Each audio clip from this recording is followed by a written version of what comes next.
Dieu, viens à mon aide. Seigneur, à notre secours. Gloire au Père et au Fils et au Saint-Esprit, au Dieu qui est, qui était et qui vient, pour les siècles des siècles. Amen.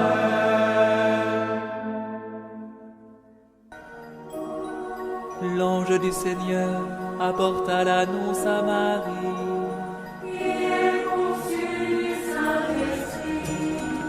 Voici la servante du Seigneur. Qu'il me soit fait selon ta parole. Et le Verbe s'est fait chair. Et il a habité parmi nous. Je vous salue, Marie, comblée de grâce.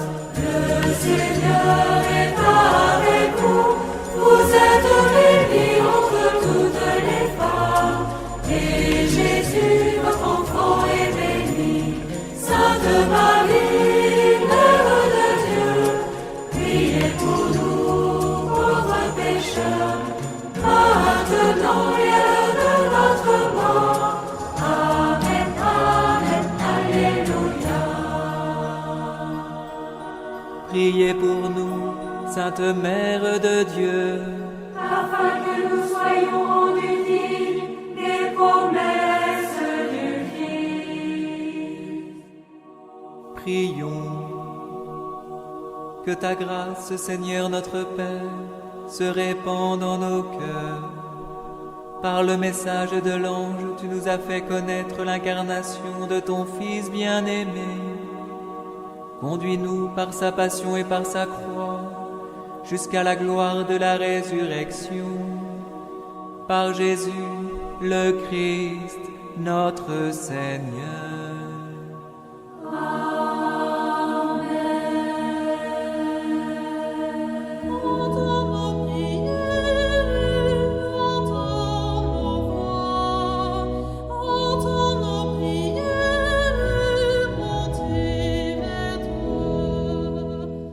Seigneur, dans le silence de ce jour naissant, je viens te demander la paix, la sagesse, la force. Je veux regarder aujourd'hui le monde avec des yeux tout remplis d'amour, être patient, compréhensif, doux et sage, voir au-delà des apparences tes enfants, comme tu les vois toi-même, et ainsi ne voir que le bien en chacun. Ferme mes oreilles à toute calomnie. Garde ma langue de toute malveillance. Que seules les pensées qui bénissent demeurent en mon esprit. Que je sois si bienveillant et si joyeux, que tous ceux qui m'approchent sentent ta présence. Revêt-moi de ta beauté, Seigneur, pour qu'au long de ce jour, je te révèle. Amen.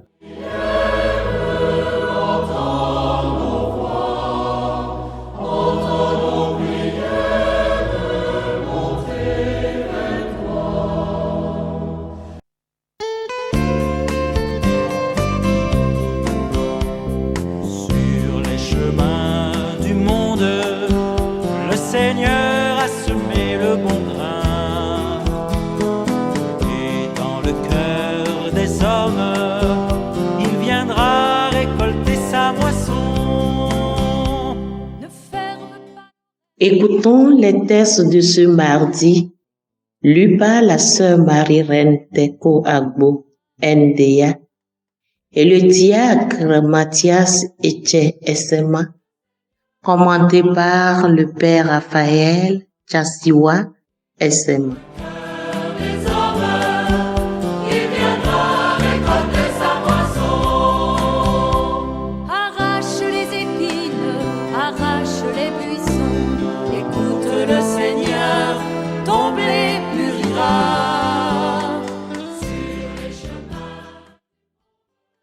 Lecture du livre de l'Exode, chapitre 33, versets 7 à 11, 34b, 9 à 28. En ces jours-là, à chaque étape, pendant la marche au désert, Moïse prenait la tente et la plantait hors du camp à bonne distance.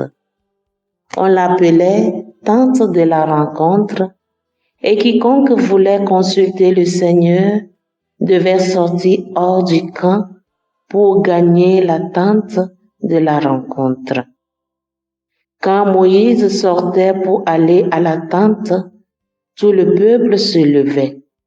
Chacun se tenait à l'entrée de sa tente et suivait Moïse du regard jusqu'à ce qu'il soit entré. Au moment où Moïse entrait dans la tente, la colonne du nuée descendait, se tenait à l'entrée de la tente. Et Dieu parlait avec Moïse. Tout le peuple voyait la colonne de nuée qui se tenait à l'entrée de la tente. Tous se levaient et se prosternaient chacun devant sa tente. Le Seigneur parlait avec Moïse face à face, comme on parle d'homme à homme. Puis, Moïse retournait dans le camp, mais son auxiliaire, le jeune Josué, fils de Nun, ne quittait pas l'intérieur de la tente. Le Seigneur proclama lui-même son nom, qui est le Seigneur. Il passa devant Moïse et proclama: le Seigneur, Dieu tendre et miséricordieux, lent à la colère, plein d'amour et de vérité, qui garde sa fidélité jusqu'à la 1000e génération, supporte faute, transgression et péché, mais ne laisse rien passer, car il punit la faute des pères sur les fils et les petits-fils jusqu'à la 3e et la 4e génération. Aussitôt, Moïse s'inclina jusqu'à terre et se prosterna et dit: s'il est vrai, mon Seigneur, que j'ai trouvé grâce à tes yeux, daigne marcher au milieu de nous. Oui, c'est un peuple à la nuque raide, mais tu pardonneras nos fautes et nos péchés, et tu feras de nous ton héritage. Moïse demeura sur le mont Sinaï avec le Seigneur 40 jours et 40 nuits. Il ne mangea pas de pain et ne but pas d'eau. Sur les tables de pierre, il écrivit les paroles de l'Alliance, les 10 paroles. Paroles du Seigneur. Nous rendons grâce à Dieu.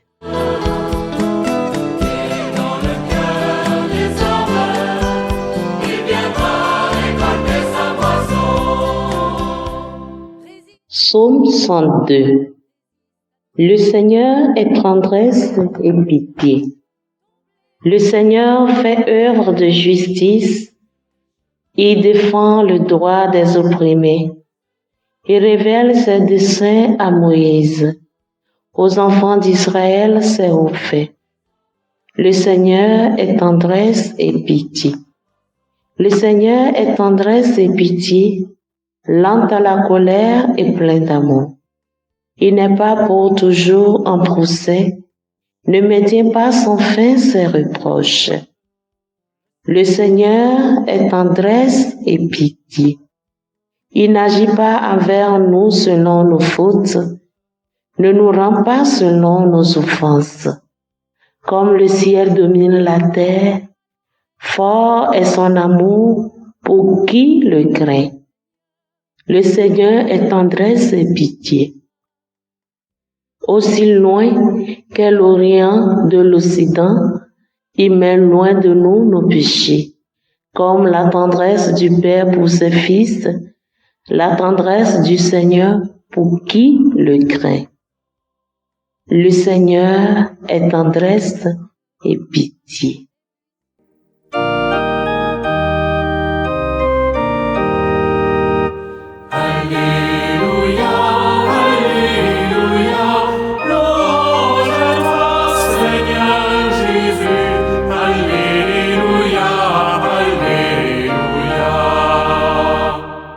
La semence est la parole de Dieu. Le semeur est le Christ. Celui qui le trouve demeure pour toujours.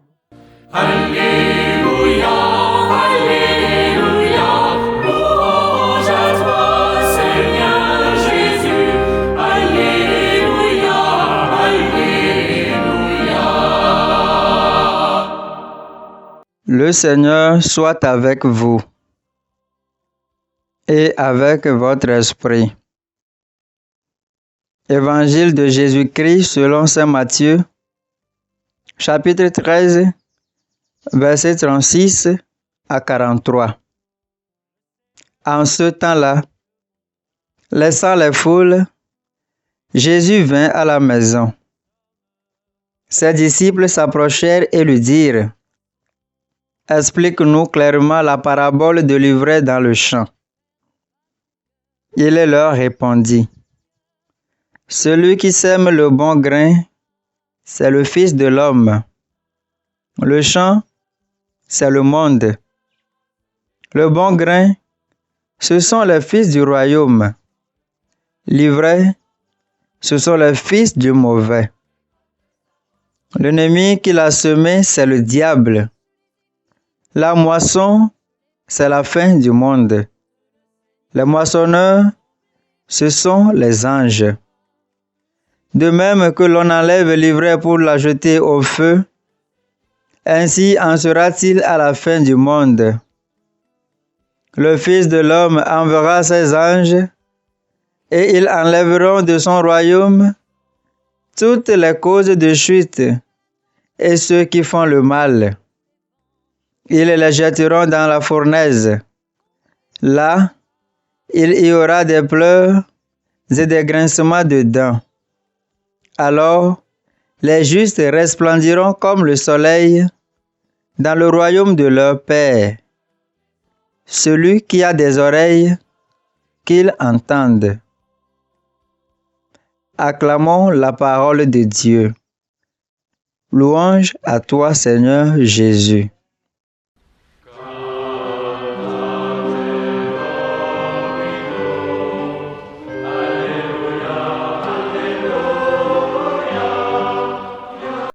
Frères et sœurs en Christ, louez Jésus-Christ à jamais. En contemplant les attributs de Dieu, parfois l'on est tenté de se demander: Dieu existe-t-il vraiment? S'il existe, alors comment expliquer l'existence du mal dans notre monde? S'il existe et le mal existe, ça suppose qu'il n'a pas la capacité d'arrêter le mal. Ou bien, s'il est capable de mettre fin au mal et ne le fait pas, c'est qu'il est mauvais.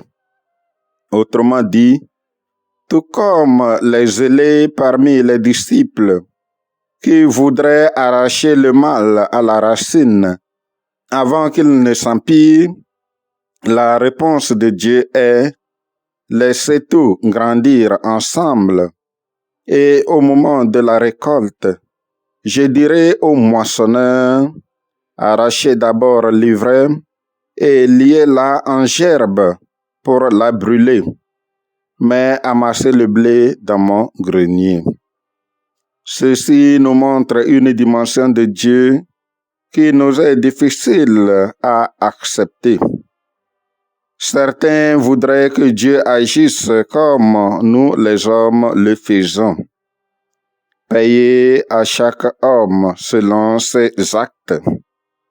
Mais Dieu donne les mêmes chances aux bons, tout comme aux méchants.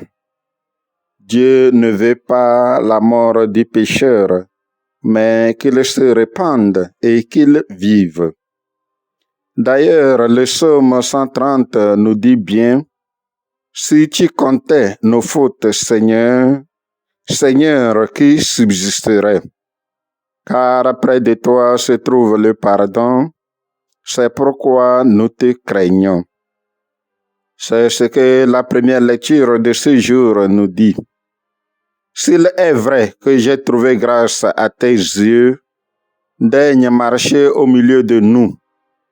Tu pardonneras nos fautes et nos péchés et tu feras de nous ton héritage. Que Dieu nous donne la grâce de marcher en tout temps dans ses voies et qu'il pardonne nos fautes. Nous le demandons par Jésus-Christ notre Seigneur.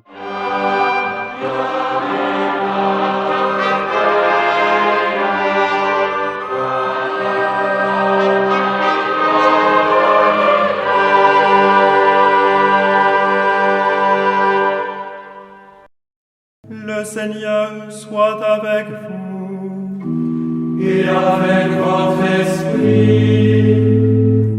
Que Dieu Tout-Puissant vous bénisse, le Père, le Fils et le Saint-Esprit. Amen.